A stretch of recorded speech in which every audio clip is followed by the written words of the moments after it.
Bueno, siendo las 5 de la tarde de este jueves 14 de octubre, porque sabemos que la salud y el bienestar socioemocional son claves en el desarrollo integral de nuestros educadores. Grupo Educar y Duo QC los invitan a participar de este nuevo taller Autocuidado Docente, un apoyo para terminar bien el año que hemos preparado especialmente para ustedes. La pandemia, como sabemos, nos ha afectado a todos.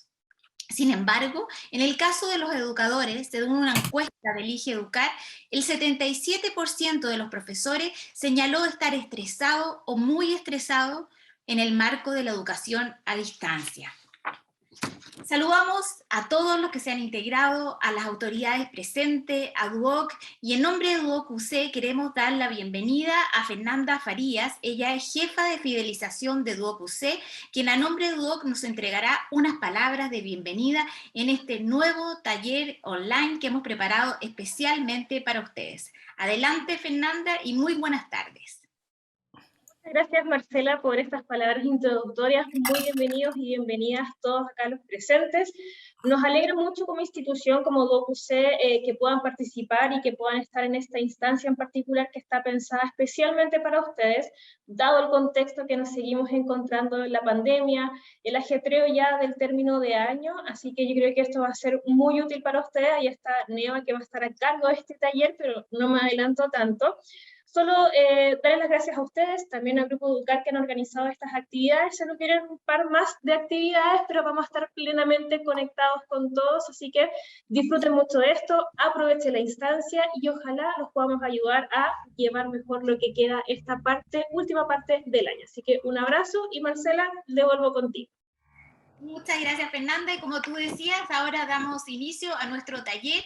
Queremos invitar a Neva Milicic. Ella es psicóloga de la Pontificia Universidad Católica, autora de muchas publicaciones sobre el cuidado docente por el trabajo y también académica de la Facultad de Psicología de la Universidad Católica. En el año 2015 fue nombrada también profesora emérita de dicha institución.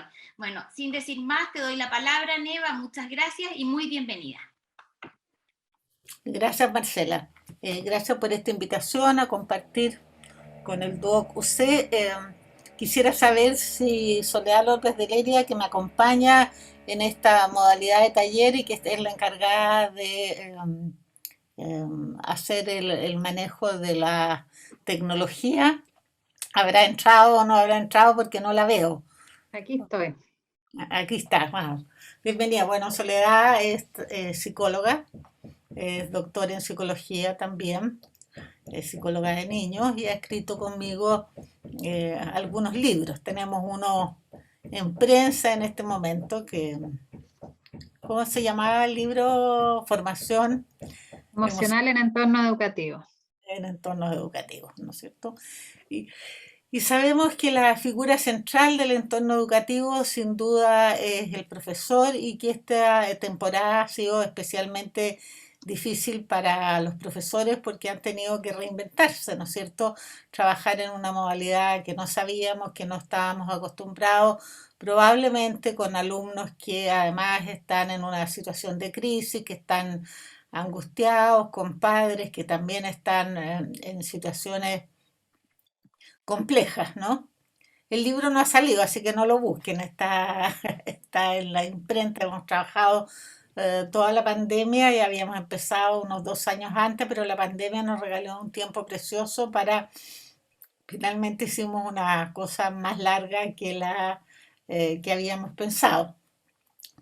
Porque estamos convencidos, y yo estoy convencida hace muchas décadas, de que la formación emocional es importante. Y también en la pandemia hubo conciencia en las autoridades educacionales que el bienestar emocional de los niños era importante para aprender. Pero el bienestar emocional de los niños depende de los adultos que están a cargo. En una familia, si los padres están desregulados, difícilmente los niños van a estar contenidos emocionalmente y van a tener un ambiente propicio para el crecimiento emocional. Igual en el contexto escolar, ¿no es cierto? La figura del profesor le da al niño una sensación de seguridad y es clave para el apego escolar, pero para eso es muy importante que el profesor tenga competencias emocionales para hacerlo, pero además de las competencias emocionales, esté en una situación de bienestar emocional. El malestar emocional de los docentes sin duda conduce a situaciones de desgaste profesional que no solamente afectan al profesor, sino que afectan a los niños. Eh, Mañana es el día del profesor, ¿ah? Así que consideremos que esto ojalá les sirva y sea un regalo anticipado. Una de las cosas que aprendimos nosotros con la Soledad del grupo CASEL, que es un centro muy importante para el desarrollo emocional y que agrupa a gente de distintos países que están preocupados del tema y que tiene una muy buena página web, eh, es que siempre hay que partir con una conexión emocional con las personas que uno va trabajando. Y ellos tienen esta cosa que se llama el emocionario, si tú lo muestras, que es una descripción no es una descripción, es una definición de distintas emociones que pueden tener las personas en distintas situaciones, algunas que se relacionan con agrado, otras con más ansiedad. Fue elaborado por el Centro de Inteligencia de la Universidad de Yale y uno la puede adaptar para niños con cosas más pequeñas, pero para ustedes también. Entonces le vamos a pedir un poco para conocernos, que pongan en el chat eh, en qué estado emocional o qué emoción los visita hoy. Es una cosa que nosotros hacemos con los estudiantes también y que les vamos a explicar cómo se trabaja una vez que ustedes hayan puesto en el chat. Eh, Pueden estar conectados, fatigadas, ya, cansadas, pensativos, calmadas, frustrados, desanimados, esperanzadas, preocupadas, agitados, interesadas, cansadas y contentas. A ver, una de las formas en que nosotros trabajamos este emocionario para ayudar a entender la causalidad emocional, siempre esta conexión de algún modo provoca vínculo entre las personas que están en el grupo, y que si es una sala de clases será entre los alumnos, si es en un taller será entre los alumnos, porque es sintonizarse, poder sintonizarse con la que las personas sienten y poder ver que frente a una misma situación las personas pueden tener distintas emociones, ¿no? Y le vamos a preguntar en forma de invitación, porque siempre los trabajos de grupo son una invitación a participar y no una obligación, por lo tanto, ustedes pueden decir que no, las que quieran decir que no, y pueden decir que sí, los que quieran decir que sí. Uno alienta a los niños a expresar sus emociones, pero respeta su derecho a no expresarlas si no quieren. Y le vamos a preguntar a la Ellen Rojas, por ejemplo, y la vamos a invitar a preguntarnos y a contarnos por qué estarías hoy día cansada y contenta. ¿Qué le podrías contar a tu compañero si es que tú quieres? Hola, buenas tardes.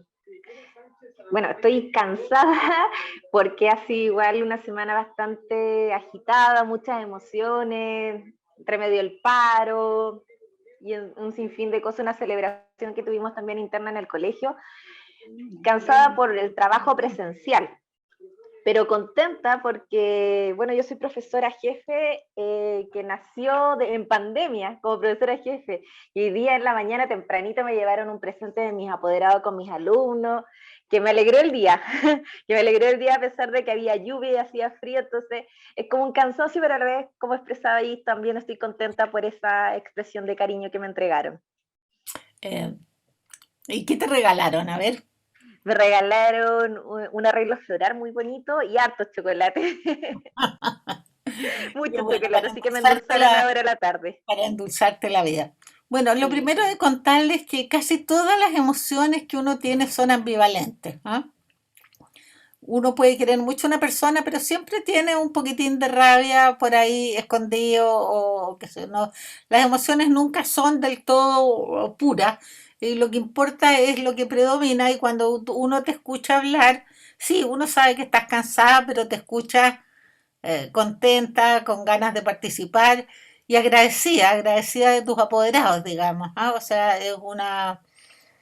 ahora, el cansancio es real, estamos en octubre de un año ferozmente complejo, yo creo que todos estamos más cansados de lo que debiera. Te agradezco tú esto. ¿Solo quieres agregar tú algo a las emociones que tenía la Helen? ¿Qué te llamó a ti la atención? Yo creo que tú lo vas a poder conversar si después les contamos un poquito del desgaste, sentir que es normal que cuando uno tiene tal nivel de compromiso como parece tener la Ellen también en su primer año, es normal poder, o sea, es habitual, más que normal, pero es una posibilidad sentirse un poquito desgastado cuando uno pone mucho compromiso, pero las exigencias han sido muy altas. Es verdad. A ver, Gracias. le vamos a preguntar a Pablo por qué está pensativo, qué lo tiene en estado de reflexión. Y nos quiere contar, obviamente. Hola, hola, aquí Pablo. Tengo una muy mala conexión a internet, así que voy a hacerlo breve. Sí, estoy pensativo porque han estado pasando varias cosas acá en mi trabajo. Yo soy psicólogo en un colegio de la cisterna. Y claro, hemos estado de celebración tras celebración, hemos tenido ciertos cambios en el trabajo, nuevas funciones, nuevas formas que nuevos indicios de cómo van a ser las cosas en el próximo año. Por lo tanto, todo eso me provoca estar pensativo, cómo lo voy a hacer, cómo va a cambiar mi forma de trabajo. Todo eso me tiene pensativo. Hola, hola, hola. Hola, ¿alguien quiere decir algo? Bueno, en relación a lo pensativo, ciertamente una de las características del ser humano es la anticipación. La gente inteligente tiende a anticipar y a organizarse en relación a lo que predice.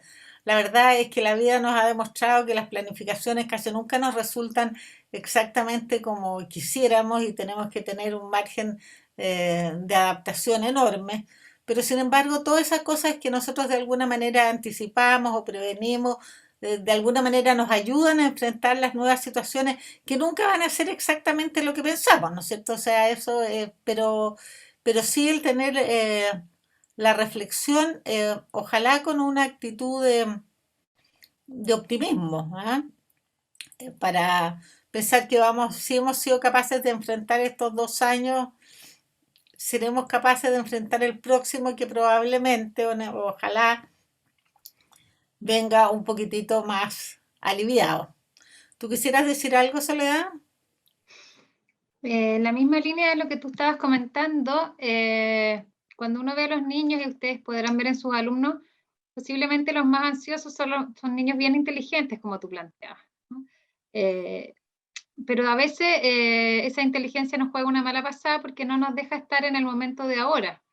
Entonces la ansiedad tiene mucho que ver con esta necesidad de irnos hacia adelante y de, como dices tú, de planificar, o como dice Pablo, de ponernos pensativos sobre qué es lo que va a pasar. Generalmente eso que pensamos que va a pasar, mayoritariamente no pensamos que van a ser cosas buenas, sino que el cerebro, por su naturaleza, tiende a tener este sesgo negativo, ¿no? Entonces, y eso va generando como una arquitectura cerebral que se fija en las amenazas, en el riesgo, en lo negativo. Entonces, también como tú planteabas el optimismo, como el poder pensar para adelante con optimismo y ser capaces de ver los elementos positivos que ya hemos vivido, que estamos viviendo, y en ese sentido ser agradecidos, nos va a ayudar a calmar un poquito esa ansiedad que surge con el irnos hacia adelante, ¿no? Y hay muchas técnicas hoy día que nos invitan a estar más en el presente, a enraizarnos y decir, ok, ahora estamos aquí, estamos bien, estamos a salvo, estamos seguros, y respirar, ¿no? Y esa sensación de volver, ¿no? Que está muy bien ir adelante, que es muy propio del ser humano, pero también ser capaz de volver a este momento y disfrutar, ¿no es cierto? O conectar con con donde estamos ahora. Ujú. que es donde se juega la vida. Bueno, esto que estamos haciendo nosotros se llama una técnica de señalamiento, que es tomar lo que dice alguno de ustedes y Oh, tratar de hacer una generalización que les pueda servir a todos, digamos, ¿no? Y que uno hace con los niños cuando hace ejercicios de esta naturaleza. Por razones de tiempo vamos a hacer una persona más, ¿no? Normalmente cuando uno hace esto le pregunta si hay alguien que quisiera espontáneamente plantear, pero había alguien que estaba esperanzada, la Patricia Quijada, para terminar, porque dicen los expertos que siempre es bueno terminar, en este caso el ejercicio, no la clase, con un mensaje esperanzador, pero eso es verdadero para los padres, es verdadero para la gente. Entonces, a ver si nos cuentas por qué estás esperanzada, Patricia. Hola, buenas tardes. Sí, estoy esperanzada porque nosotros estamos pasando nuestra escuela por una situación especial con algunos de nuestros integrantes con situaciones personales, pero estas se han ido resolviendo de manera muy positiva. Y paralelo a eso, provocó en el equipo de trabajo un enfoque y una apertura por las que habíamos estado trabajando la dirección de lo que significa realmente el trabajo en equipo y esta situación crítica tuvo ese resultado. Y eso ha sido muy positivo desde el punto de vista laboral, por el ambiente también de trabajo y también para las profesoras desde el punto, profesoras y técnicos, desde un punto de vista personal, porque tienen la certeza de que independiente de las situaciones o los conflictos que puedan tener con el tema de estar volviendo a la presenciabilidad, eh, eh, entre todas lo podemos resolver y nos apoyamos y ha dado muy buenos resultados. Y eso también me produce una sensación muy positiva porque hay muchas ideas buenas para el próximo año, para aplicarlas, y están todas dispuestas a eso. Entonces, en el fondo, para nosotros la pandemia fue algo muy complicado porque nuestra escuela tiene muy pocos recursos, nuestros apoderados también, pero sin embargo significó un desafío de crecimiento personal y laboral para todas, y eso me tiene satisfecha. A mí, yo soy su jefa de UTP y me tiene muy contenta. Y he aprovechado este tiempo para participar en todas estas cosas y poder, digamos, nutrirme de perspectivas nuevas para abordar todo esto. Y eso es bueno. El ambiente es agotador, pero ha sido positivo. Sí, Muchas gracias, Patricia. gracias a usted. Es esperanzador escucharte y eso de alguna manera, ¿no es cierto?, refleja que no tenemos por qué llevar el mundo en las espaldas uno solo, ¿ah? Uno no es como Charles Atlas que andaba con el mundo en las espaldas, uno tiene que llevar el mundo entre todos y lograr que vayamos hacia adelante y tener confianza que vamos a poder construir un futuro mejor. Y en la medida que nosotros como docentes logremos tener una actitud colaborativa, vamos a poder promoverla también en los estudiantes, para que ellos aprendan a trabajar en equipo y aprendan a ser colaborativos. La verdad que el hombre es un animal de vínculos, el hombre y la mujer, hablando en sentido genérico. Los vínculos son lo que más nos caracteriza como ser humanos, ¿no es cierto? Eh, Halley decía que en realidad somos la única especie en que los vínculos permanecen transgeneracionalmente, ¿no? O sea, el señor oso no anda preocupado con qué se va a casar su hijito, quién es su nuera, en dónde andan sus nietos. Simplemente tiene vínculos bien estrechos mientras los osos chicos los necesitan y en cuanto pueden pararse sus dos patas, cada cual camina por su ruta y en ese sentido no construyen comunidades colaborativas, digamos, ni preocupadas. La preocupación por los otros y por los vínculos es bastante nuestra. Eh, ¿Solo quieres agregar algo a lo que dijo la Patricia?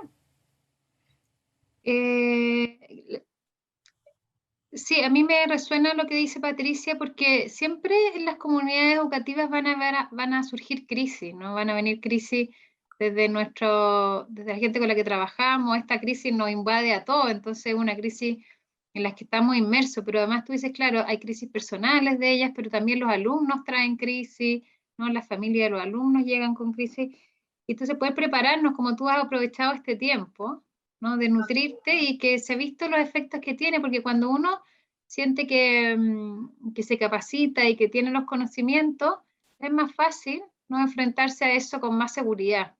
Entonces creo que es muy bueno este espacio de que podamos hablar de estos temas, de que exista el tema de hablar del cuidado, del tema de hablar de las crisis, y como tú percibes y enfocas la crisis como, a ver, no quiero decir una oportunidad, entendemos que los chinos la entienden así, ¿no? O sea, como la posibilidad de un desafío, pero también una oportunidad, de una amenaza, digo, pero una oportunidad, sino que también se plantea desde la psicología el tema del crecimiento postraumático, ¿no? Como la sensación de que a pesar de haberlo pasado mal, a pesar de sufrir algo difícil, uno puede aprender o uno sale fortalecido de situaciones que han sido complejas. Y probablemente muchas de las personas que ustedes admiran, si se ponen a pensar en quienes ustedes admiran de gran manera, digamos, y que son para ustedes referentes, probablemente han sido personas que han enfrentado adversidades y han salido o han podido iniciar, como diría Cyrulnik, un nuevo desarrollo. Entonces, yo creo que es tremendamente relevante esto que tú nos invitas, porque no solo las personas, sino que las instituciones, como una escuela, también lo puede hacer, gracias a los vínculos. Bien, sigamos con la transparencia para estar un ratito más, porque esto está pensado como una pequeña exposición y después preguntas de ustedes. La Shirley Taylor, que es una persona que a nosotros nos encanta y que escribió hace mucho un libro que yo creo que no ha sido superado por nadie en relación al tema de los vínculos, que llamaba Lazos Vitales, ¿no? Y el libro trata de cómo el cuidado y el afecto son esenciales para nuestras vidas.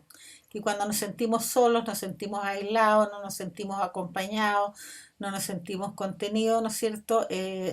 Nuestros sistemas de estrés reaccionan más mal, pero si estamos acompañados, nuestros sistemas de estrés reaccionan con menor intensidad cuando tenemos personas alrededor que nos dan su apoyo, y si ya se han puesto en marcha, se desactivan más rápido cuando nos rodea la gente que nos reconforta. Pero fíjate que eso pasa también hasta con los animalitos, ¿ah? Nos contaban cuando estuvimos trabajando en el terremoto que hubo en Salamanca, que los animales bajaron de los cerros y que se agrupaban y se achoclonaban y estaban todos juntos y pegoteados. Y los niños en el recreo también andaban buscando estar muchísimo más pegoteados. O sea, necesitamos en situaciones difíciles tener el apoyo de los otros. Y si ustedes ven cuando se muere alguien, y ha sido de las cosas más difíciles de esta pandemia, no poder acompañar a la gente que estuvo enferma o que se murió, o acompañar a los que se les había muerto alguien, porque no nos estaba dada esa posibilidad. Entonces era una sensación de impotencia y de depresión muchísimo mayor, ¿no? Uno hace, ¿no es cierto?, ejercicios rituales, que las personas hacen en situaciones difíciles. Si me pasa la siguiente, Solcito. Ya, tú vas a explicar esta de la sistema de regulación emocional de Gilbert, porque a mí me parece importante entender cuáles son los sistemas que nos rodean a nosotros. Un modelo teórico que lo ha descrito Paul Gilbert, que es un psicólogo que ha trabajado tratando de acompañar a personas que, no, muchos pacientes que tienen mucha ansiedad o problemas como la depresión o los mismos problemas que podemos estar enfrentando, o que vemos que mucha gente que está alrededor de nosotros lo está enfrentando. Entonces se plantea que obviamente como un constructo, ¿no? No como un lugar probablemente situado dentro de nosotros, hay tres maneras que reaccionamos, ¿no? Uno es ahí está el sistema que es el que se nos activa ante una amenaza, cuando sentimos que nos tenemos que defender, y ese, ¿no es cierto?, por supuesto, arquetípicamente está puesto en color rojo, ¿no? De manera que sepamos que ese es el que nos pone en alerta, es el que se enfoca a ponernos en la protección, en que pongamos, hay distintos mecanismos, ¿no? Hay quien lucha frente a la amenaza, hay quien sale corriendo, ¿no? Hay quien se paraliza, pero este es el que se activa, ¿no? Huida, protección, y los sentimientos, y él va enfocando, ¿no es cierto?, qué es lo que aquí está asociado, ¿no? Lo que nosotros vemos es que esas personas, cuando se activa este sistema de amenaza, tienen emociones tales como miedo, rabia, ira, mucha inseguridad, o bien ansiedad, incertidumbre. Podemos buscar en la lista que vimos en un principio cuáles serían los sentimientos que nosotros asociamos a cuando estamos en amenaza o en defensa. ¿Y qué hay a la base de eso? Hay una activación, ¿no es cierto?, fisiológica, en la que se libera mucha adrenalina, mucha cortisol. Entonces nuestro sistema, ¡pum!, nuestro cuerpo se prepara para reaccionar, ¿no? Entonces ya nuestra sangre no se dirige, por ejemplo, hacia el centro, hacia el estómago, ¿no?, sino que va hacia las extremidades porque hay que salir corriendo, ¿no?, o hay que defenderse y hay que atacar. Entonces nuestros sistemas biológicos, nuestro cerebro, nuestra conducta es distinta cuando estamos bajo ese sistema de regulación emocional. El otro sistema de regulación que él plantea es el sistema de incentivo y el sistema de búsqueda, ¿no? Lo plantea en azul. Y plantea estos colores porque a veces a la gente le es más fácil plantearle, oye, Patricia, ¿no es cierto?, ¿cómo vienes tú hoy día? ¿Vienes más en azul? ¿Vienes más en rojo? ¿Vienes más en verde? ¿No? ¿Cómo estuvo esta semana? ¿Estuvo más en cuál? Y entonces con el color, ¿no?, él va ayudando a la gente a identificar o que cada día pueda, ¿no es cierto?, ver cómo se ha sentido, qué es lo que predominó o frente a una circunstancia, cuál es el sistema que más se le activó. El azul, ¿cierto?, este sistema de incentivo y de búsqueda. Es como la hormona que está a la base, los neurotransmisores son la dopamina, ¿no? El poder actuar, ¿no es cierto? Y el estar listo como a la recompensa. No sé si tuvieron la posibilidad de ver el documental de las redes sociales del Netflix, de cómo el Facebook y todas estas redes sociales nos tienen enganchados con un sistema en que nos hace liberar dopamina y querer buscar más y querer buscar más. Esa es la que tiene que ver con la recompensa, con el logro, con el objetivo, con el conseguimos el Candy Crush, ¿no? Y entonces uno sigue, entonces que me da más puntitos, y entonces uno queda como en la sensación de conseguir, ¿no? Está enfocado a lograr algo, a competir, y está muy bien, no sé si todos estos sistemas están bien y son sistemas que necesitamos para nuestra subsistencia, y probablemente este es el que nos ha llevado también a gran parte de la evolución, ¿no? A querer seguir hacia adelante, a enfocarnos en nuestros propósitos, ¿no? Sentimos que estamos con energía, estamos motivados, estamos más alerta, y está muy bien cuando tenemos que estar así para hacer un trabajo, pero también como somos seres de hábitos, escuchaba el otro día, pasa que nos habituamos a funcionar así, ¿no? A la dopamina, y eso no necesariamente está haciéndonos bien a términos, ¿no es cierto?, de nuestra relación y sobre todo a nuestro nivel fisiológico. El tercer sistema que plantea Paul Gilbert es el sistema de calma y el sistema de afiliación. Y cuando se produce el problema para él, ¿no es cierto?, es cuando hay como un desequilibrio en nuestro sistema. Y generalmente el que está presentado, el que aparece en menor medida es el sistema de calma. ¿Y cuál es ese sistema que está orientado hacia el cuidado, ¿no? También hacia el autocuidado de uno mismo, que es lo que nos convoca hoy día, el sistema que está hacia la empatía, el que está orientado a la amabilidad, a la calidez, en los que predominan estos sentimientos de, ¿no es cierto?, que estamos en calma, que nos ha costado conseguir en los últimos años y medio, que estamos en un lugar seguro, que estamos en confianza, y es muy importante porque es el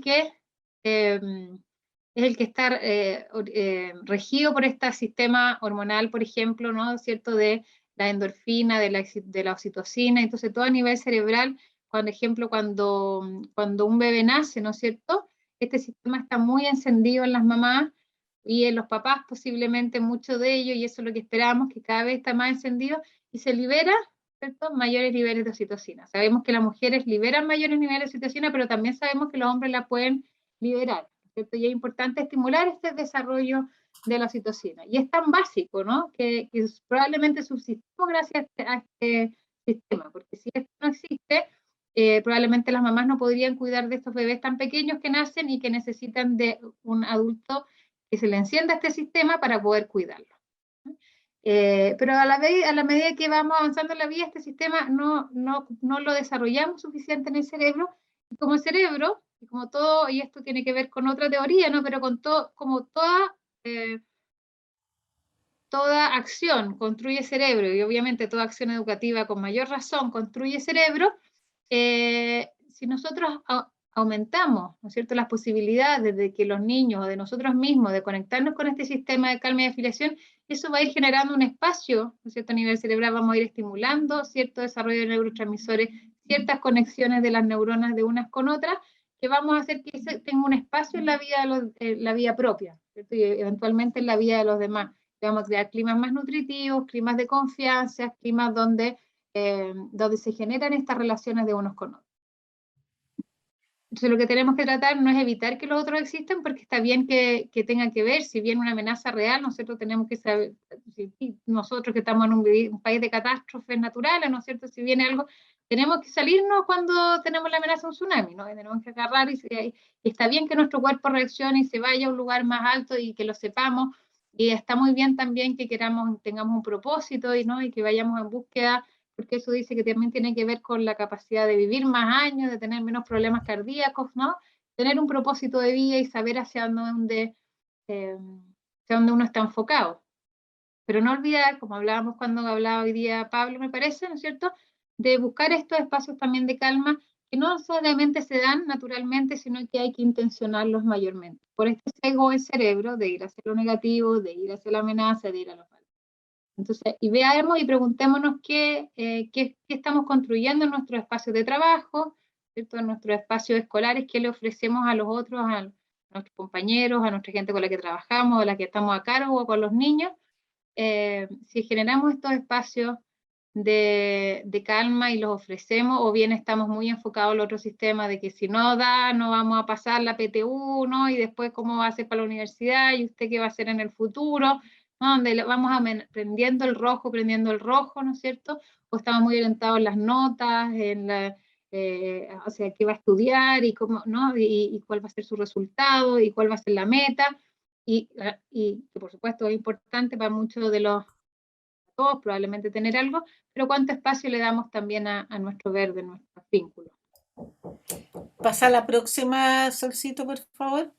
Bueno, cuando las condiciones ambientales o los espacios que nos hemos dejado para nosotros mismos están muy sobreexigidos, se produce esto que se ha llamado el burnout o el desgaste profesional, que se refiere a la sensación de estar fundido cuando uno ha hecho una acumulación de mucho estrés, pero que se da en general en personas que han estado muy comprometidos emocionalmente con el trabajo, y se manifiesta por sentirse excesivamente tensionado, irritable, ansioso, deprimido y agotado emocionalmente. Si en un lugar de trabajo eso pasa, las autoridades tienen que estar como presentes, o si nos está pasando a nosotros mismos, tenemos que ver cuáles son las cosas que nos ponen bien y cuáles son las cosas que nos ponen mal para poder reanudar las marchas. En general, el agotamiento físico se caracteriza por falta de energía, de entusiasmo, de sentir que tenemos pocos recursos. En general hay una sensación de frustración y que ya no nos queda energía para atender a los demás. También se describe mucho que uno se deshumaniza y que empieza a tratar a los demás como objetos, que empieza a mostrar cierta insensibilidad emocional, nos ponemos hipercriticones, encontramos que todo está mal, que la comida está mal, que no encontramos nada bueno, y empezamos a tratar mal a las personas. Cuando hay un clima de mucho desgaste, es posible que hayan situaciones de maltrato que además se aumentan cíclicamente. Pero también coincide con una forma de autoevaluación negativa. La gente le baja la autoestima, las personas se evalúan negativamente, están descontentas consigo mismo y con lo que han hecho, y experimentan un sentimiento de incompetencia para relacionarse con los otros. Si me pasas la siguiente, Soledad. Vamos a ver algunos de los síntomas. Hay síntomas psicosomáticos, síntomas emocionales y conductuales. Los psicosomáticos, dolores de cabeza, se aparece mucho síndrome de fatiga crónica, signos gastrointestinales, pérdida o aumento del apetito, cambios de peso, insomnio o dormir de más, mayor resfrío. Los psicosomáticos dicen que los resfríos son una forma de llorar, muchos dolores musculares de espalda y de cuello y bastante hipertensión. Dentro de los síndromes emocionales, lo que sucede en general es un estado de ánimo deprimido, y esto es bien importante, una cierta distancia afectiva con los otros, lo que nos impide recibir y dar afecto, ¿no? La gente se empieza como a no tocar. Ustedes saben que el tacto es un sentido que es poco estudiado, pero el más importante es el sentido más que ocupa toda la piel, ¿no? El equipo que ocupa más espacio y que tiene que ver con esta necesidad que tiene la gente de tocarse de alguna manera, ¿ah? Cuando te distancias, te encierras, te pones la mano en la cabeza y no quieres que nadie se acerque. La disminución de la autoestima, que ya la hablamos, una sensación de baja satisfacción laboral, y empieza uno a fantasear de, ¿y si yo pongo una boutique? ¿Y si yo vendo lechuga? ¿Y si yo me cambio? O sea, unos cambios así como drásticos de trabajo y deseos de abandonar el lugar de trabajo.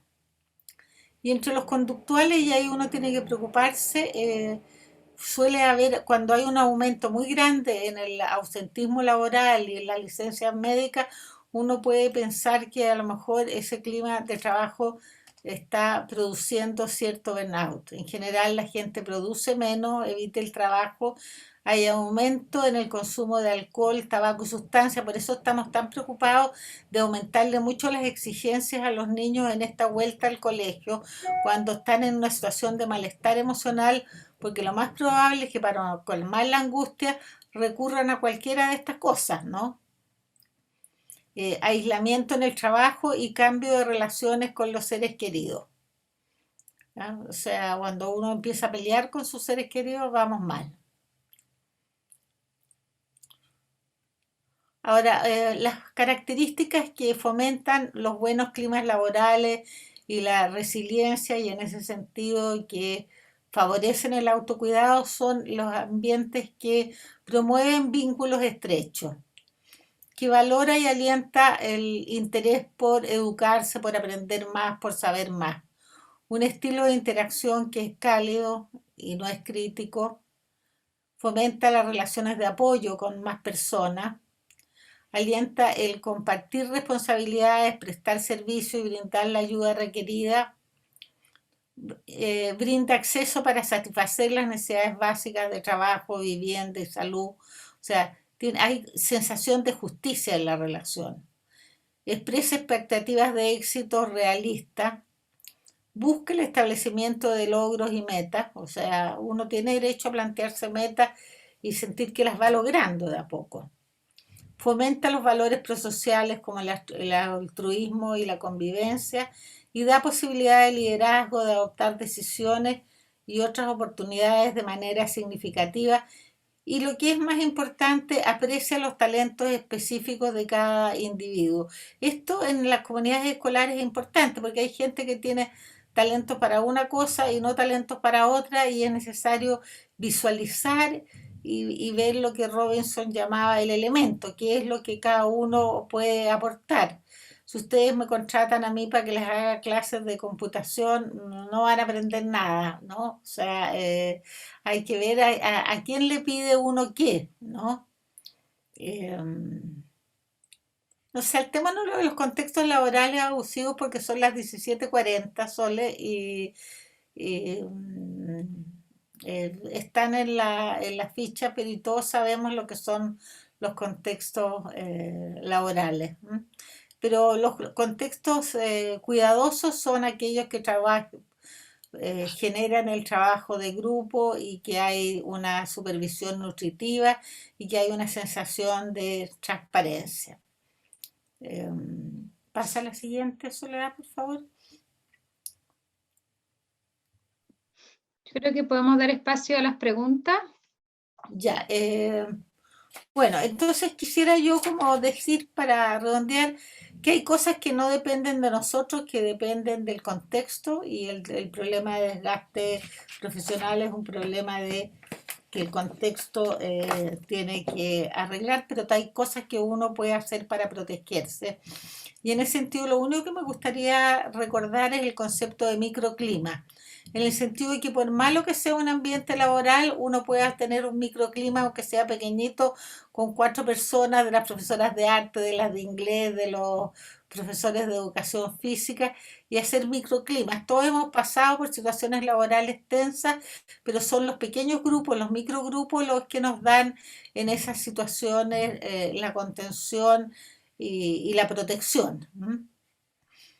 Bueno, y por lo tanto el autocuidado es responsabilidad de la institución, pero también es la responsabilidad de nosotros mismos y de conectarnos con qué nos pone bien y qué podemos hacer para estar mejor y qué nos pone mal y cómo podemos evitar esas situaciones que nos tienden a desgastar y a liquidar emocionalmente.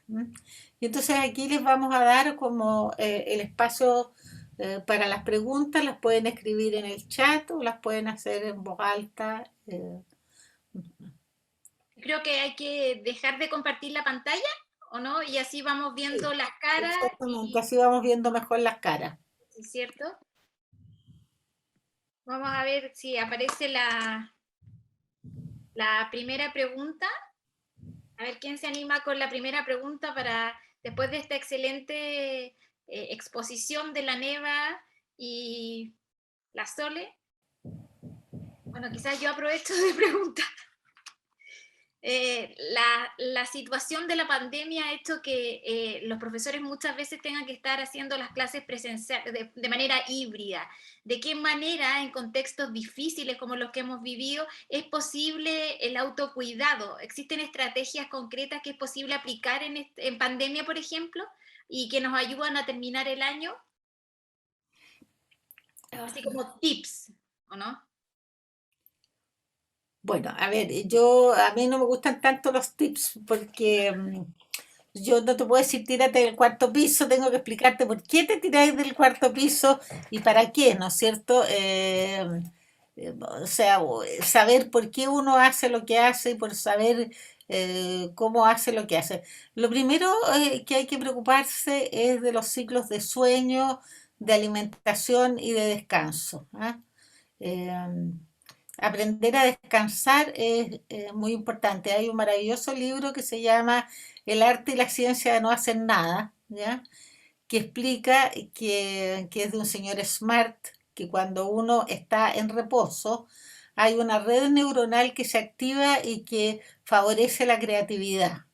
Y en estados de reposo y de relajación se bota el estrés tóxico. Entonces hay que aprender a relajarse, ¿ya? Eso es una norma importante y hay que aprender a descansar y si uno no se descansa, entonces uno tiene que consultar, uno tiene que pedir ayuda. Es muy posible que todos hayamos pasado en algún momento de la pandemia algún episodio depresivo, que es lo menos que nos podía pasar, ¿ah? Porque alguien se nos enfermó, porque se nos murió alguien, porque alguien dejó el trabajo, porque estábamos con sobrecarga. Esto que vimos aquí al lado, ¿no es cierto? Lo hemos visto en muchos talleres con profesores, la depresión, la falta de esperanza, el agotamiento, la frustración, en fin, o sea, ha sido una situación emocionalmente muy demandante y entonces, bueno, para eso se inventaron también los antidepresivos, ¿ya? Uno tiene que pedir ayuda cuando no está bien. Después, los vínculos son lo más sanadores. Hay gente que es nutritiva y que cuando tú estás con ella te pones mejor, ¿no? Y hay gente que es súper tóxica para uno, ¿ah? O sea, que cuando estás con ella te suben los niveles de ansiedad y te dicen, no, y esto va a ser una catástrofe. Imagínate que, ¿no? Y piensa y si tú sabes que, y entonces a ti se te empiezan solo a estar y tú sabes cuánta gente se ha muerto, ¿ah? Y tú sabes que estamos en el borde de la cuarta ola y no sé qué. Bueno, ver las noticias, por ejemplo, en la noche es muy poco saludable. Uno debería ver apenas el avance noticioso, porque además te las relatan en un tono y en todo, te van poniendo expectación negativa. Los niños no deben ver las noticias, por ejemplo, hasta los 10 años y yo creo que ahora hasta los 20, porque la verdad es que las noticias son del terror en términos de la angustia que te van generando. Entonces, aprender a relajarse, a buscar quiénes te ponen bien y quiénes te ponen mal. Que no es un acto egoísta, ¿ah? Porque de verdad que la gente que a uno la pone mal, uno también la pone mal a ella. En la vida hay una cierta reciprocidad emocional. Cuando uno es antipático con alguien, ese alguien también es antipático con uno. Yo soy bien paciente, pero hay gente que logra sacarme los moluscos del cesto. Y probablemente yo también se los saco a ellos, ¿no? Entonces, es esa sensación de buscar quienes te ponen bien. Y cuando tú estás triste, ¿a quién le pones tus gritos de auxilio? ¿A tu mejor amiga, a tu cuñada, a tu hermana, a tu mamá? Tú ves quiénes son los que te vuelven y te ayudan a centrar. Y eso hay que conversarlo con los niños. ¿A quién uno le tira los salvavidas? Hay alguna gente que leer la pone bien, por ejemplo. Hay otras que escuchar música. Hay otras que salir a caminar. Entonces uno tiene que aprender a reconocer. No hay una receta universal, pero hay algunas recetas generales que sí. A casi todo el mundo darse un baño de naturaleza le hace maravillosamente. ¿Ah? Ir a caminar a la plaza y salir y Pero leer y pensar en el futuro. Sí, ¿tú me querías decir algo, Marcela? sino que uno que se animen a aprovechar a la Neva y a su hija, que han sido súper buenos los consejos y la exposición. Y bueno, y por mientras que falta otra pregunta, tú también hablabas de la importancia de los vínculos, pero en el sentido del trabajo en equipo. ¿De qué manera los profesores con su equipo, con sus colegas, pueden ayudarse a pasar estos estrés o muchas veces la depresión que se vive por este ambiente como más tóxico de pandemia que nos hemos visto enfrentados? Bueno, primero que todo, ya que tú lo mencionaste, voy a transparentar nuestra relación. Nosotros en general no la transparentamos en actividades breves por no gastar tiempo, no por esconder. Y yo estoy muy orgullosa que ella sea mi hija y ella Viceversa. sabe en muchas áreas bastante más que yo. Y nos es muy grato trabajar juntas y además a mí me da mucha seguridad cuando el otro día se nos cortó la pantalla 2 o 3 veces y ella puede seguir y si se le cae a ella, puedo seguir yo, porque uno nunca sabe cuánto los sistemas estos malditos dejan de funcionar, ¿no? La verdad que ella no está aquí solo porque sea mi hija, sino que básicamente porque sabe mucho, porque le interesan las mismas cosas y eso. ¿Ah? ¿Quieres agregar algo a nuestra relación, Solcito? Sí, yo creo que ya lo habían intuido, porque me ha dicho Solcito como 4 veces, pero lo que habla de la cercanía y de que cuando uno es cercano a algo, eso se arranca por los poros, ¿no? Entonces, y se siente y se transmite. Y cuando tú hablas del trabajo en equipo, ¿no? Para nosotros es muy fácil trabajar en equipo y también uno va modelando eso, ¿no? Entonces, Y por cuando eso, uno tiene una buena relación con otro y se comunica y responde, me imagino que aquí, por ejemplo, yo sé que hay aquí una profesora a la que yo quiero mucho y que trabaja en coeducación con otra, ¿no? Entonces, esa misma relación de coeducación, de estar con otro, te va entregando un modelo al niño de cómo se resuelven los problemas, de cómo se toman las decisiones, te permite ir hablando y poniendo lenguaje de lo que va pasando, poder ir poniendo.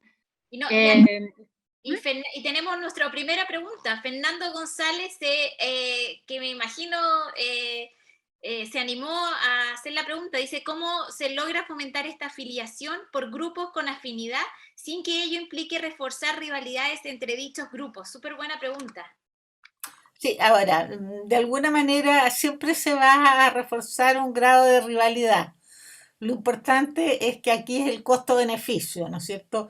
Si lo que se va a beneficiar es la colaboración y la productividad, podremos aguantar unas ciertas rivalidades, por ejemplo, cuando uno hace los trabajos de las alianzas de colores en los colegios, ¿no?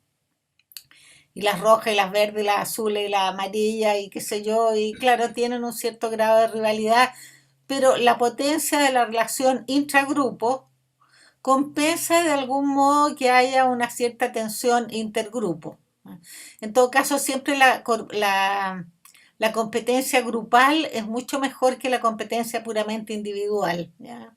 Eh, Cuando yo leí ese libro maravilloso que es El infinito en un junco de Irene Vallejo, uno sentía como a ella le habían hecho bullying en el colegio porque le iba muy bien, que eso le pasa mucho a los buenos alumnos que son eh, más marginados porque los demás sienten celos y rivalidad. Entonces el trabajo de grupo eh, compensa, pero no todo trabajo de grupo necesariamente va a ser competitivo, ¿ya? O sea, porque si los profesores de educación física trabajan entre ellos, o los profesores de arte, y se traspasan recursos, información, si el profesor de computación le enseña a los demás profesores computación, eso no va a ser necesariamente una rivalidad, va a ser simplemente una cooperación, ¿ya? No siempre hay que plantearlo como rivalidades. Ciertamente las rivalidades entre los Colo-Colo y las Chile son un desastre, ¿ya? Y hay que evitarlas. Creo que el cuento es que uno realmente pueda trabajar con los grupos midiéndose intragrupo, lo mismo que uno hace para trabajar. Uno y yo, ninguno de nosotros trabaja para hacerlo mejor que otro, sino que trabaja porque le gusta y porque le importan los otros, digamos. Entonces, eso es como una técnica. Ahora, evidentemente, cuando uno hace algunas cosas de grupo, tiene toda la razón Fernando González, hay un poco de rivalidad, y en ese sentido el modelo que da la gente es importante. Los deportistas que son caballeros y que saludan al otro y que le pasan la camiseta y cuando se cae alguien lo recogen, tienen un factor de ayudar a construir una sociedad mejor que el que anda pateando a diestra y siniestra al enemigo. ¿Ah?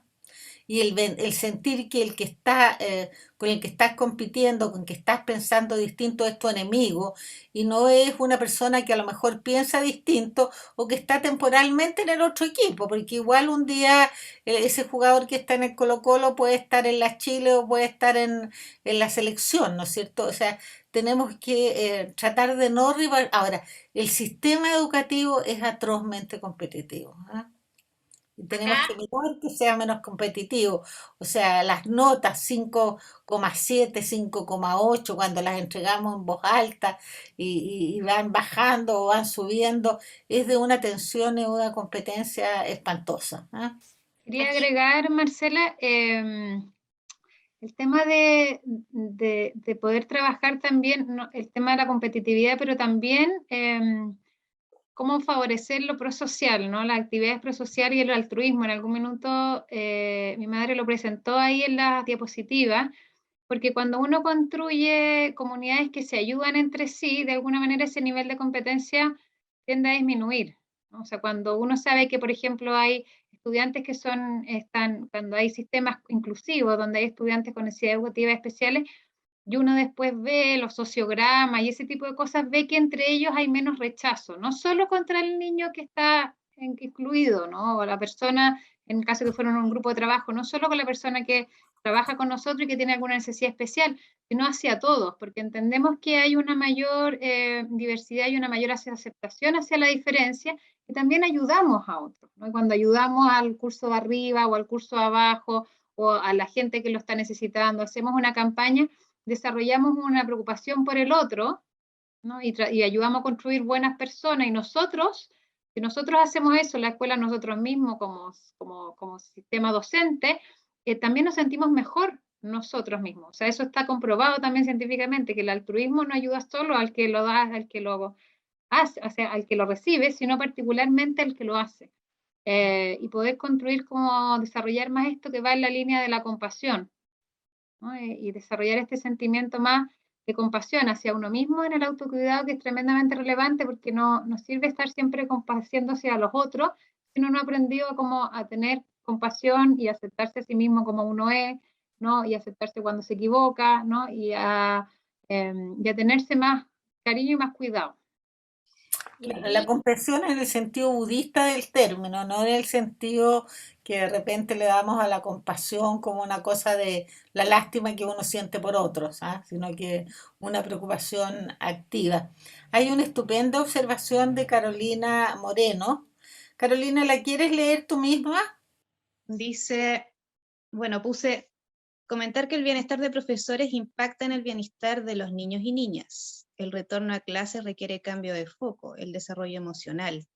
El agobio surge de solo atender a lo académico para cumplir currículum. Pienso que es esencial que desde los equipos docentes se converse y se plantee la necesidad de contención de niñas y niños en tiempos de pandemia, de parte de profesores de manera oportuna y asertiva, principalmente en escuelas en contextos vulnerables. Generar instancias para profesores y estudiantes para el encuentro y conocimiento y con ello las necesidades de la comunidad.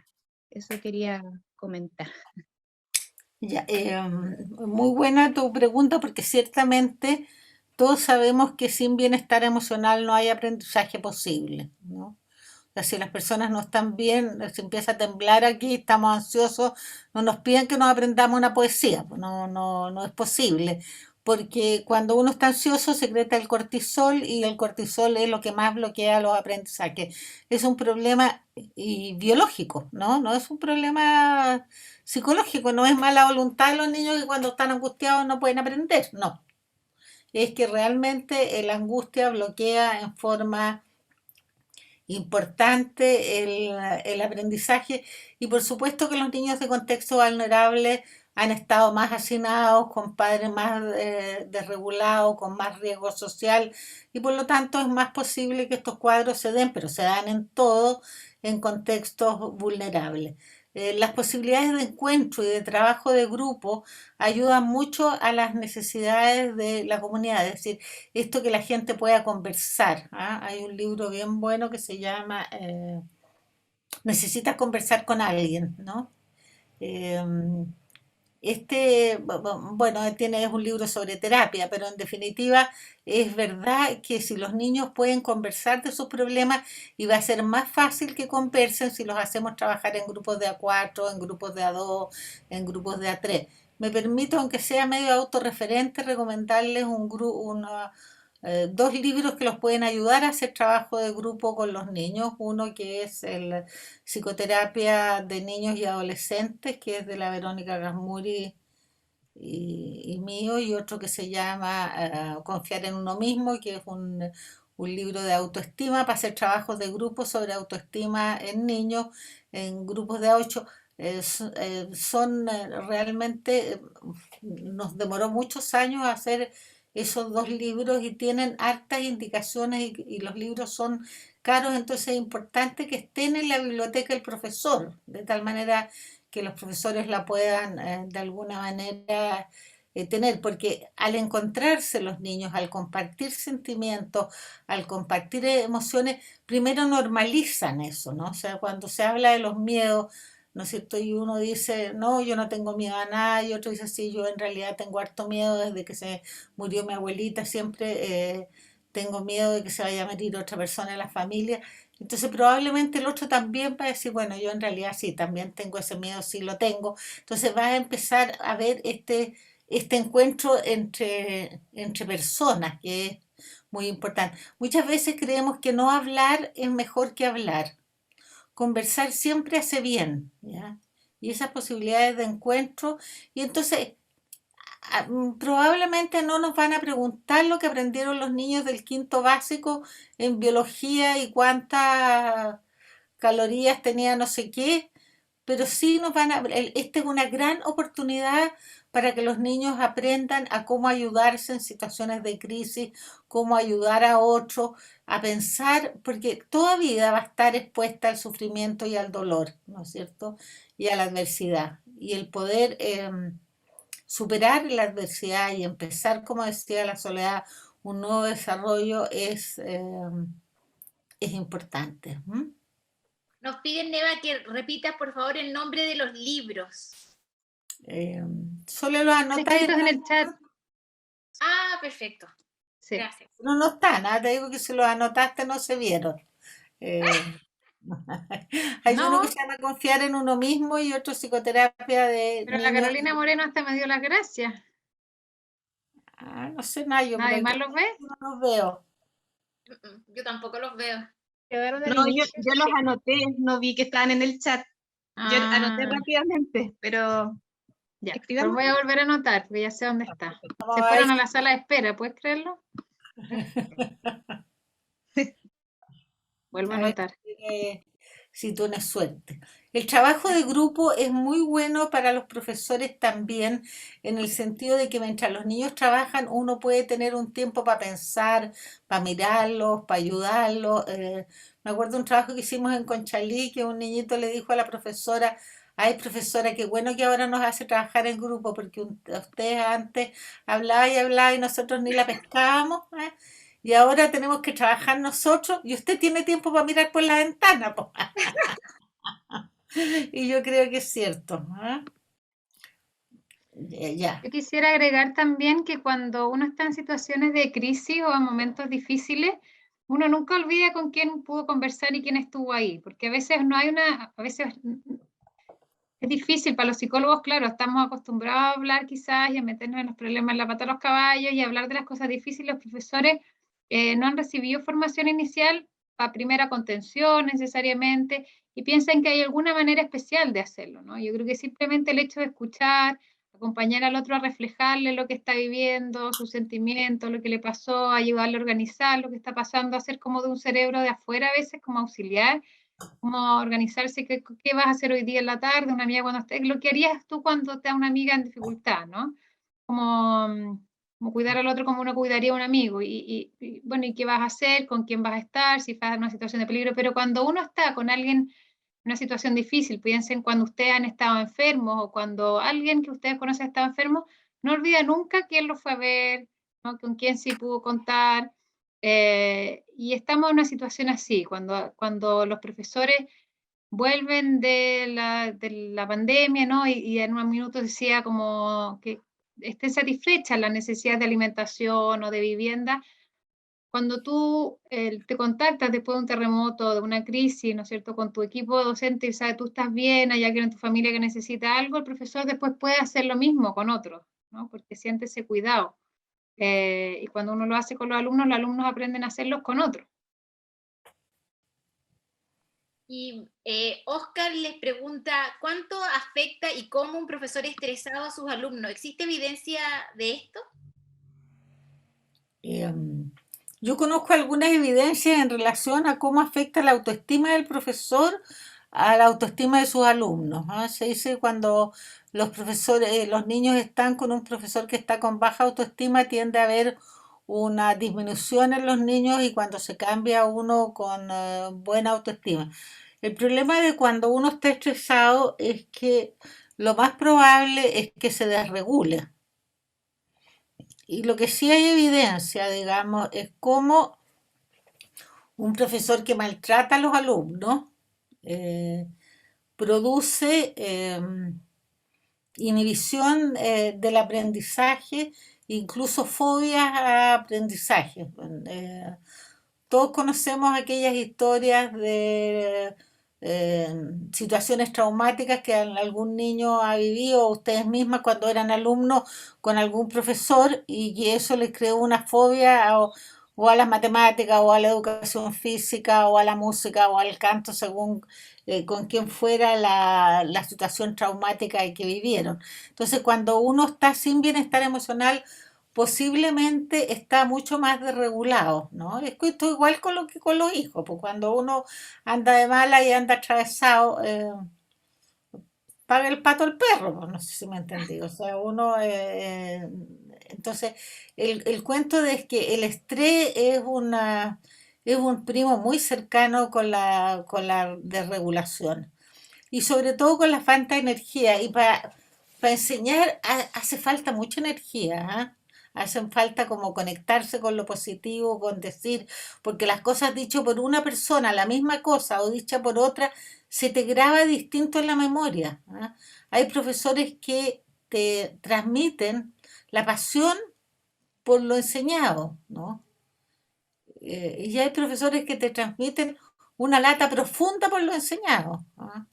Hay profesores que desarrollan en ti una sensación de competencia frente a ciertas asignaturas y otros que desarrollan una sensación de incompetencia frente a asignaturas. Eso está más comprobado porque el estrés tiene efectos distintos. En alguna gente el estrés la lleva a irse para adentro, a otras la lleva a desregularse, a otras lo lleva a ausentarse, y eso sí que hay evidencia, que los cambios continuos de profesores afectan a los niños, porque es un esfuerzo enorme irse adecuando a distintos estilos de enseñanza. ¿Mm?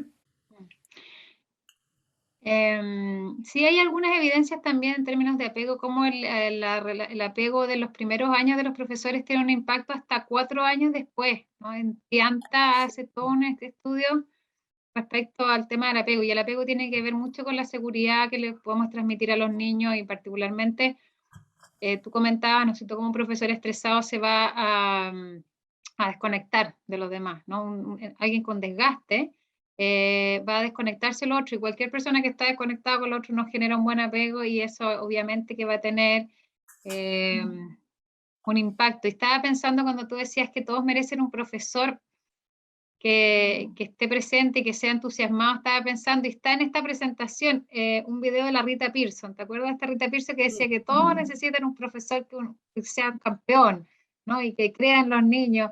Entonces ella le decía, cuando alguien le decía, no sé, pues, bueno, yo solo vengo a enseñar, ¿no? O qué sé yo. Decía, pero en realidad nadie te va a escuchar si tú no te relacionas con los niños, si no crees en ellos. Bueno, pero qué sé yo, ese ya no es mi problema, ese no es mi trabajo. Entonces dice, bueno, este va a ser un largo año para ti, le dice ella. Y entraba a la sala de los niños y comentaba, le decía, nos eligieron para estar juntos, porque ustedes son, ¿no es cierto?, los mejores niños, les tocó la mejor profesora, y buscaba sacarlos adelante, y bueno, y tenía maravillosos resultados, y está ahí una charla TED de ella que es inspiracional, digamos. ¿Cuál es el nombre? Pero más allá de lo que, como decía yo estuve con un profesor y decía, que vengan expertos a decirle a uno, no era un director de una escuela que yo me reencontré ayer en un webinar muy lindo, y decía, bueno, esto que vengan expertos a decirle a uno lo que tiene que hacer, yo creo que ustedes saben, ¿no? Cuando hay un profesor estresado, ustedes ven la evidencia misma en terreno, ¿no? O sea, ustedes han estado con colegas que han estado estresados, ustedes mismos han tenido años más estresados y han visto los efectos en sus estudiantes. Y nosotros como psicólogos nos pasa que pensamos y desarrollamos muchas teorías que teníamos que tratar de convencernos, ¿cierto?, de que era así, porque lo veíamos clínicamente, conversábamos con los niños, con las familias, con los profesores, y hasta que la neurociencia ahora nos viene a decir, en realidad sí, esto pasaba en el cerebro, sí, esto, la gente aprende mejor cuando se siente mejor, cuando cree más en sí mismo, tener un propósito lleva a la gente a vivir más años, pero hasta que no existe el estudio, pero crean en esa intuición de que ustedes lo están viviendo, saben cuando un profesor está bien, ¿no?, y se pone esta mascarilla de oxígeno, primero, ante a sí mismo, ¿no?, y antes de ayudar a los demás, va a tener el oxígeno suficiente. Ustedes conocen esta metáfora de los aviones, ¿no? O sea, como pónganse, que le dice, póngase usted primero el oxígeno antes de auxiliar a otro, ¿no? Porque si tú te quedas sin oxígeno ya no puedes ayudar a nadie más. Entonces tú eres el recurso más valioso, ¿no? Entonces, primero cuídate, date el oxígeno que necesitas, y luego ayuda al que más lo requiera. Cuando tú preguntabas tips, mira, se me ocurrió algo que yo escuché, aprendí el año pasado, no me acuerdo el nombre, Alejandro, se me olvidó el apellido, pero está, ya me voy a acordar, decía que hay 3 cosas en el autocuidado que hay que tener presente. Una, que sea algo que te desconecte mentalmente, o sea, que hagas actividades que te desconecten mentalmente de tu labor regular, ¿no? Que te produzcan bienestar, o sea, que te hagan sentir bien, y que la practiques regularmente, y esa es la que a mí me gusta más. Como no solo basta con que tú sepas que te gusta tejer o que te gusta salir a caminar, sino que tienes que practicarlo regularmente, ¿no? Al menos una par de veces a la semana, para que eso tenga un impacto finalmente. Y Mafalda Pizarro también dejó un comentario, no sé si querrás leerlo, Mafalda. Igual pon la conferencia de la Rita Pearson, porque a mí me encanta, ella es gorda, de raza negra, y te transmite un cariño por los alumnos y una confianza en su capacidad de enseñar que es maravillosa. Le recomiendo que anótala ahí, la Rita Pearson. A ver, voy a leer yo el comentario de Mafalda. Dice, qué orgullo escucharlas. Hay muchas de decisiones personales de cómo me enfrento a los conflictos o tensiones. A veces en lo laboral, el bienestar personal queda bajo los objetivos a lograr que como institución se tenga. Me preocupa que en lo laboral hay roles y funciones que muchas veces van por sobre el individuo. El fin es más importante que leer el contexto y ser flexibles para adaptarnos. Bueno, le damos las gracias, pues, a que era un poco violento para uno leer una cosa. Yo creo que tiene toda la razón, digamos, que es muy importante buscar cómo ponerse bien. Eh, Ahora, yo con los niños una cosa que hago para y que me ayuda harto es preguntarle tres cosas que les gusta mucho hacer y tres cosas que les carga hacer. ¿Ah? Y así me hago un panorama de los intereses de los niños, pero que después lo compartan entre ellos. Porque al compartir uno dice, oye, a mí me encanta tocar el saxofón, ponte tú. Y otro dice, no te puedo creer, a mí me gusta tocar el trombón. ¿No? Y otro dice, ah, podríamos hacer una orquesta, ¿no? Otro dice, no, a mí me cargan los rebollitos de Bruselas ya, ¿no? O me carga cuando me avergüenzan. O sea, empiezan a producirse los acuerdos y las conexiones. Saber que cuando uno sabe algo más de alguien, está más cerca de ese alguien.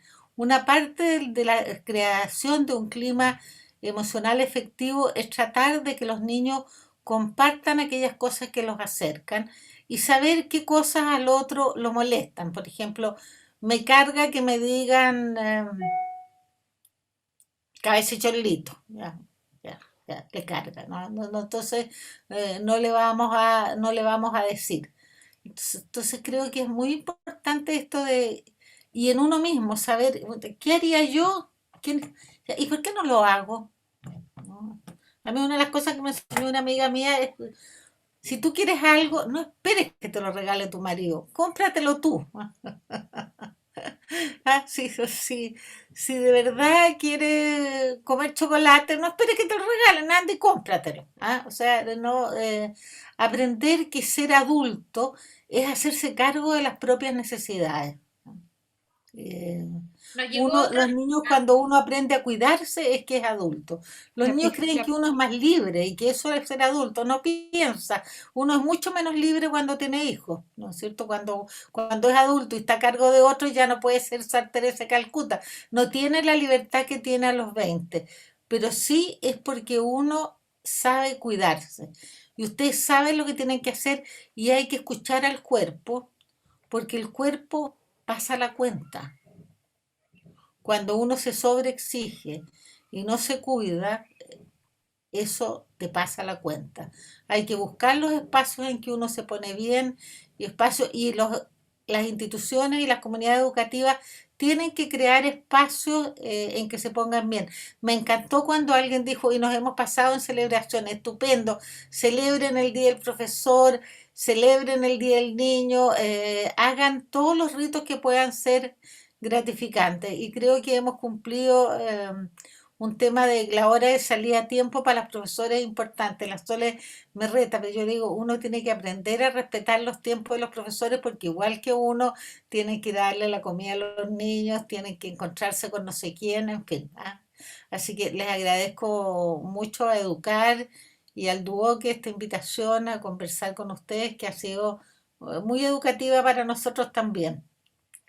Queríamos, Muchas claro, gracias. sumarnos a agradecerte a ti por haberte dado el tiempo de acompañarnos, a la Sole por sus intervenciones muy interesantes y a todos quienes se han reunido esta tarde para conversar de algo que muchas veces lo dejamos como al azar, cuando es tan importante cuidarnos porque nadie va a cuidar de nosotros si no empezamos nosotros mismos.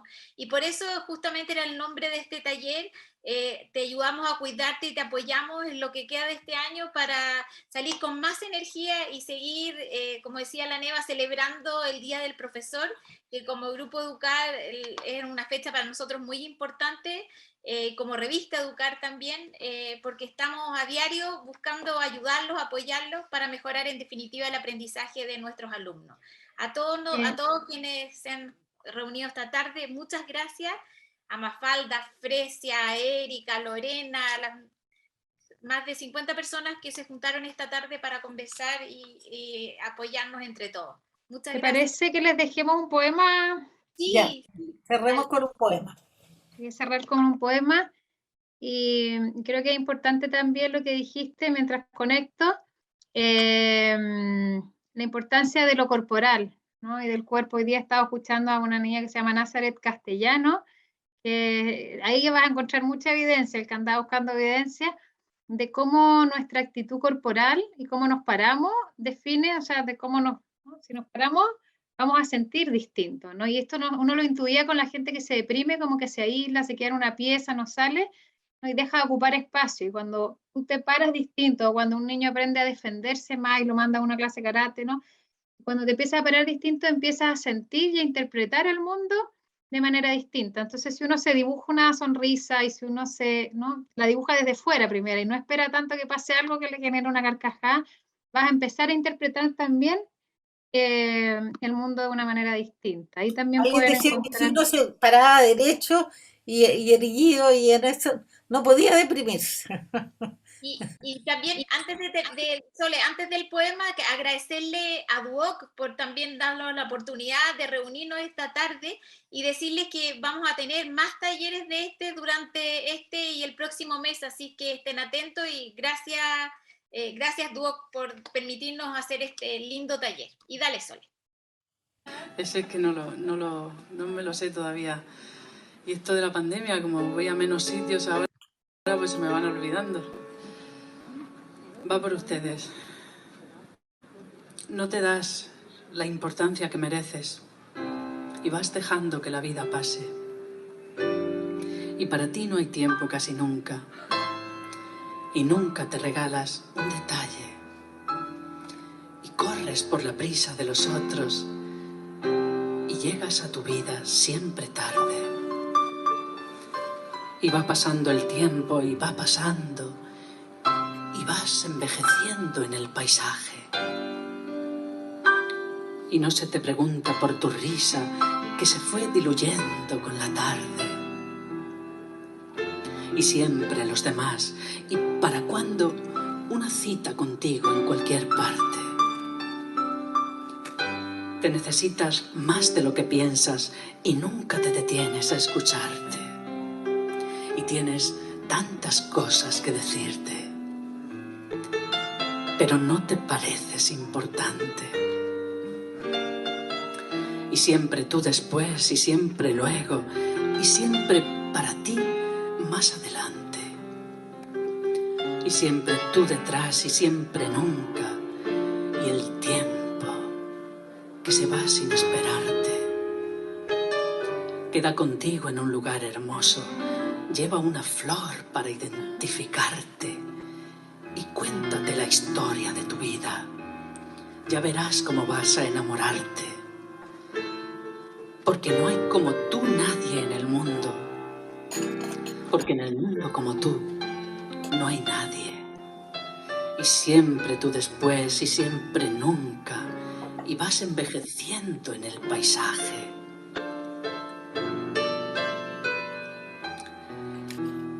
Y siempre tus asuntos, lo primero, y déjalo pasar que no hace falta. Y acaso el mes que viene, si se puede, y el tiempo que te agacha la mirada. Y tú cuando los años lo permitan, y tú cuando esta crisis un día pase, y tú cuando se pueda en otra vida, y tú nunca jamás de los jamases. Y el tic-tac del reloj en tu muñeca, y vas envejeciendo en el paisaje.